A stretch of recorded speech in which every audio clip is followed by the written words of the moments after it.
As a kid, me and my brother played a lot outside and hung out with our neighbors a lot. And when I was a kid, I really wanted to be a policeman that rode a motorcycle because I thought that was really cool until I realized that motorcycles are really scary to ride on. Last summer, the 11th and 12th graders went to Ecuador for 10 days to serve the community in Quito and the surrounding areas. While we were there, we met a lot of underprivileged children and people there, and it was just a real perspective change on what I had known before and what I know now. And I learned a lot about how God can work in people. It's so far away from us, but they're so similar to us. Be yourself and not care what anybody else thinks about you, because in the end, that doesn't really matter. And as long as you're being the best you that you can be, your real friends and people that love you will accept you no matter what. I liked to read and I liked dessert, which really hasn't changed a lot.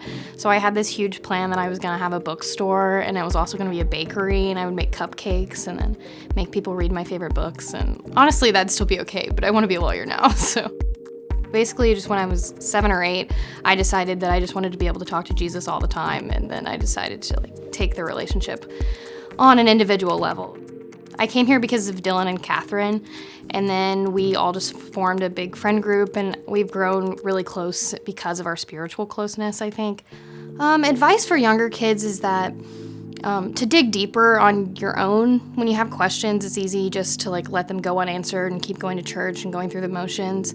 But I think the most growth happens when you go and search out those answers by yourself. So if it's just you asking God questions, looking in the Bible, or if it's you talking to Aaron or Casey or any adult that you trust or any older friend that you feel like is strong in their faith, I think it's important to answer your own questions instead of letting those doubts grow. I always liked to read and sing. Me and my sisters would dress up and put on shows for our family. When I was 4, I was at VBS, and one of our family friends was there with me, and she led me to Christ. But it didn't really sink in what it really meant until a couple years later. I've really enjoyed how many opportunities I've had to serve. Even as a high school student, I've been able to help teach a Sunday school class. The most spiritually impacting experience I've had is going to Ecuador this past summer. We got to help do a VBS for the kids in the school in Misawaji, and it was just really cool to see how God can reach even the most remote parts of the earth. Don't miss out on things because you don't know anybody who's going to be there, like camp or the fall retreat. Even if you don't know anybody going into it, you're gonna meet new people, and it's a really great experience, and you get to make new friends. When I was a kid, we went camping and boating and hiking and stuff like that, so I enjoyed playing outside a lot.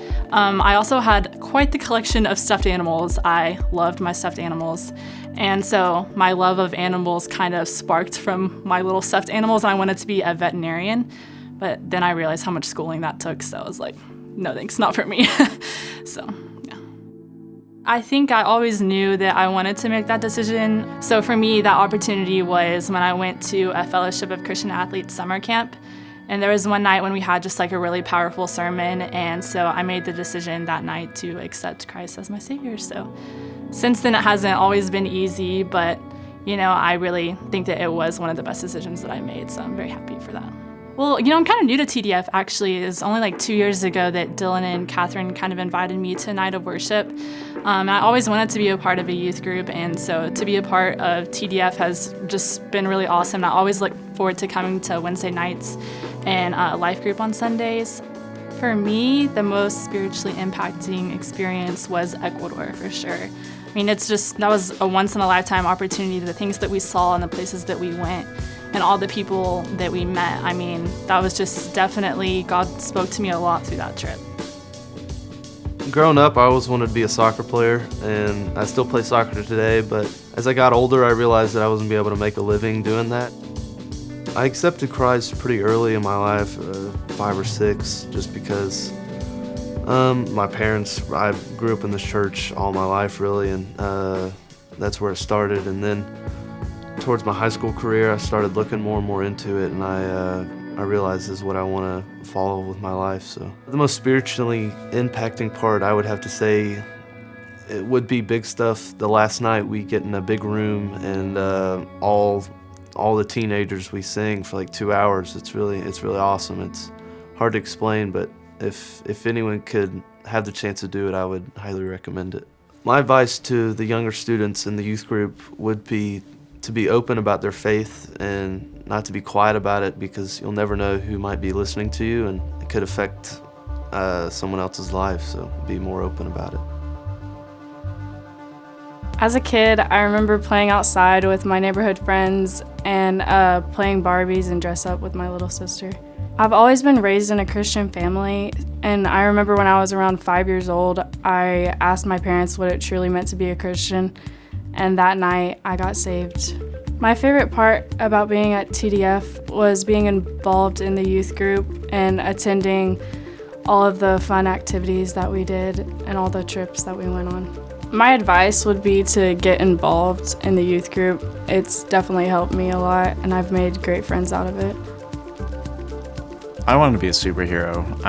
I was really obsessed with like Batman, Superman, Spider-Man, all that. Batman's the best.